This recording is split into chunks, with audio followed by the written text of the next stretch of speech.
안녕하세요. 주린이를 위한 오늘의 경제 뉴스의 야너주입니다. 오늘도 힘차게 오늘의 주요 경제 뉴스 5가지 살펴보도록 할게요. 자, 4월 5일 화요일 오늘의 주요 뉴스 5가지는요. 먼저 첫 번째, 비트코인 보유자들이 좋아할 뉴스네요. 캘 수 있는 비트코인이 10%밖에 남지 않아서 앞으로 4-5년간 대세 상승을 할 수 있다는 기사입니다. 두 번째, 곡물 가격의 상승세가 꺾이지 않아서요.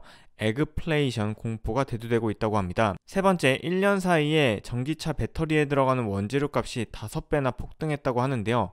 이에 따른 전기차 시장의 향후 전망이 엇갈리는 상황입니다. 자, 네 번째, 카카오의 일본 자회사인 카카오 피코마가요, 일본의 암호화폐 거래소를 인수했다는 소식이고요. 마지막으로 5번째, 삼성증권이 뽑은 엔데믹 수혜주 5개 기업은 어디인지 살펴보도록 할 테니 영상 끝까지 시청해주세요. 자, 첫 번째 뉴스는 바로 비트코인 뉴스입니다.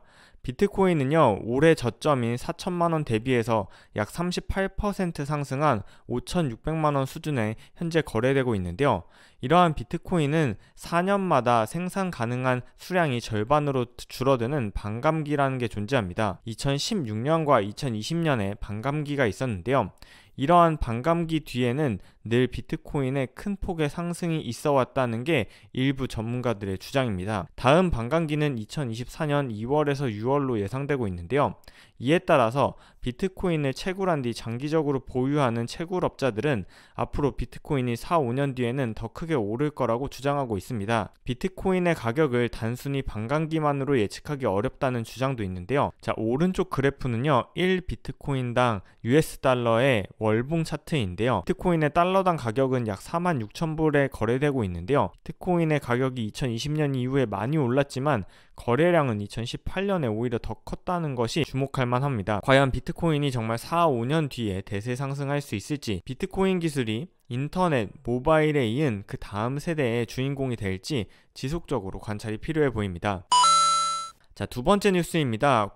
우크라이나 사태로 국제 곡물 가격이 급등한 것이 꺾이지 않으면서요, 농산물 가격이 인플레이션을 부추기는 농산물 에그리컬처와 인플레이션의 합성어인 에그플레이션 공포가 부상하고 있다고 합니다. 이러한 곡물 가격 상승 때문에 한국농촌경제연구원은요, 올해 가공식품 물가가 최대 7% 오를 거라고 내다보았습니다. 우크라이나는 세계적인 곡창지대인데요. 우크라이나 사태 이후에 밀과 옥수수, 콩 등 곡물 가격이 급격하게 상승하고 있습니다. 자, 오른쪽 차트는요, 밀 선물 가격을 나타내는 건데요. 2017년부터 2021년 초반까지는 선물 가격이 500달러에서 거래되고 있었는데, 자, 이러한 선물 가격이 올해 1월부터 급격하게 상승해서요, 최고치 1,300불 가까이 찍고 현재는 1,000불가량에 거래되고 있습니다. 자, 주요 곡물은요, 밀뿐만 아니라 옥수수, 콩, 팜유, 카놀라유 등 모든 곡물 가격이 크게 오르고 있는데요. 자, 이러한 에그플레이션 공포가 이어지자 러시아와 이집트, 인도네시아 등 주요 곡물을 생산하는 생산국들이 필수 식료품 수출을 통제하고 나서면서 앞으로 더욱더 전방위적으로 식료품 가격이 오르는 거 아니냐 하는 공포가 커지고 있는데요. 자, 문제는 현재 전쟁으로 우크라이나의 겨울 곡식 재배지 중에 약 30%가 방치되고 있는데, 전쟁이 장기화되면 될수록 이러한 곡물 공급량 자체가 감소할 수밖에 없고, 또한 에너지 가격이 상승하면서 농산물 가격 상승과 운송 비용 상승이 예상되면서 곡물 가격이 당분간 꺾이기는 어려워 보입니다. 자, 곡물 가격만 오른 게 아니죠. 바로 2차 전지의 원료인 니켈, 리튬, 코발트 등의 가격도요, 60kW 배터리를 생산하는 데 필요한 배터리 원료의 가격이 작년 3월 1,395달러에서 올해 3월에는 7,400달러로 5배 이상 폭등했다고 합니다. 전기차 제조의 핵심 원료인 전기차 배터리의 원재료 가격이 상승하면서요, 이를 두고 전기차 시장에 악영향을 미칠 거다, 그렇지 않다라는 논쟁이 일어나고 있는데요. 단순히 생각해보면 배터리 가격이 오르니까 전기차 가격도 올라서 판매가 줄어들 거라고 생각할 수 있지만, 전기차가 아닌 내연기관차에 들어가는 원료도 크게 오른 상황이고, 특히 최근에 급등세를 보인 기름값 부담을 피하기 위해서 전기차 수요가 폭발적으로 증가하고 있기 때문에요. 올해 1월과 2월에는 작년 동기 대비 90% 급증해서 전기차가 팔렸다고 합니다. 따라서 전기차에 들어가는 원료가 올랐다고 해서 전기차가 덜 팔리는 거냐는 논쟁이 있을 수 있는데요. 다만 전기차가 앞으로 계속 팔린다고 하더라도 가격이 계속 오를 것이기 때문에 소비자 입장에서는 점점 더 부담이 클 수밖에 없을 것으로 보입니다.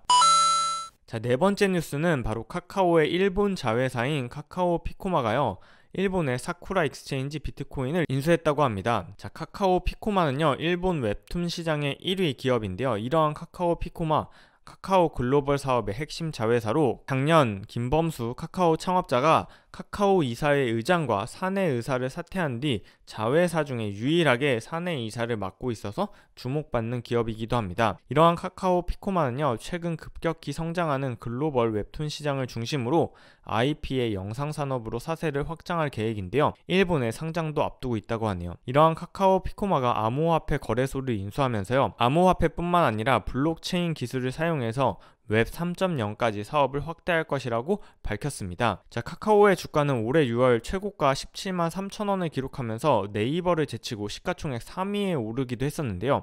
그 이후에 주가가 크게 하락해서 올해 1월 8만 2천 원의 최저점을 찍고 현재는 10만 5천 원에 거래되고 있습니다. 자, 기업으로서의 카카오는 지속적인 성장을 보이고 있지만 주가의 변동성은 매우 큰데요. 카카오 주가가 반등하는지도 눈여겨봐야겠습니다. 오늘의 뉴스 마지막은요, 코로나가 끝나가면서 리오프닝, 엔데믹 관련주들에 대한 투자자들의 관심이 매우 높은데요. 이와 관련해서 삼성증권이 최근 리포트를 통해서 엔데믹 수혜주 선별 4가지 기준을 제시했습니다. 먼저 첫 번째, 중국에 수출을 많이 하는 기업보다 미국과 유럽에 수출을 많이 하는 기업에 투자하기를 권유했습니다. 이유는 중국이 최근 코로나 제로 정책을 펼치면서 봉쇄를 자주 해서 경기 둔화 우려가 커지기 때문입니다. 두 번째로는요, 상품 관련 업종보다 서비스 업종이 유망하다고 전망했는데요. 이유는 엔데믹 시기에 코로나로 인해서 억눌려왔던 서비스업에 대한 수요가 폭발적으로 증가할 것이라고 그 이유를 밝혔습니다. 자, 세 번째, 앞서도 살펴본 것처럼 최근에 인플레이션이 큰 화두인데요. 이런 인플레이션이 일어나면 기업 입장에서는 원재료 및 판관비 상승이 크게 일어나기 때문에 이러한 인플레이션 우려에서 상대적으로 자유로운 업종을 투자하는 것이 더 유리하다고 주장했고요. 마지막으로 네 번째, 코로나19를 거치면서 산업의 구조조정이 일어나거나 체질 개선에 성공한 기업이 유리하다고 했습니다. 그 예시로는 편의점 사업을 들었는데요. 코로나19로 인해서 사람들이 집 가까운 편의점을 자주 이용하고 편의점 내에서도 와인이나 프리미엄 HMR 등 단가가 오르는 제품들을 팔면서 체질 개선에 성공했다고 밝혔습니다. 자, 이러한 주요 조건을 충족하는 엔데믹 수혜주로 삼성증권은요, 엔터 기업인 하이브와 JYP, 편의점 기업인 BGF 리테일, 항공기업인 대한항공뿐만 아니라 의료기기 업종인 덴티움과 바텍을 꼽았는데요. 증권가의 애널리스트가 꼽은 수혜주 자체에 주목하기보다는 선별 4가지 기준을 자세히 살펴보면서 리포트에는 나오지 않았지만 이러한 기준에 해당하는 투자 기업이 어디일지 찾아보는 것도 하나의 투자 아이디어가 될 수 있을 것 같습니다. 자, 늘 말씀드리지만 본 영상에서 언급한 종목의 매수 매도 추천이 아니라는 점, 본 영상에서 언급된 종목의 가격 상승이나 하락에 대해서 주식유치원 야너주가 책임지지 않는다는 점 다시 한번 알려드립니다. 자, 4월 5일 오늘의 경제 뉴스는 여기까지입니다. 저 야너주는 내일의 주요 경제 뉴스로 다시 돌아올게요. 그럼 내일 만나요. 안녕.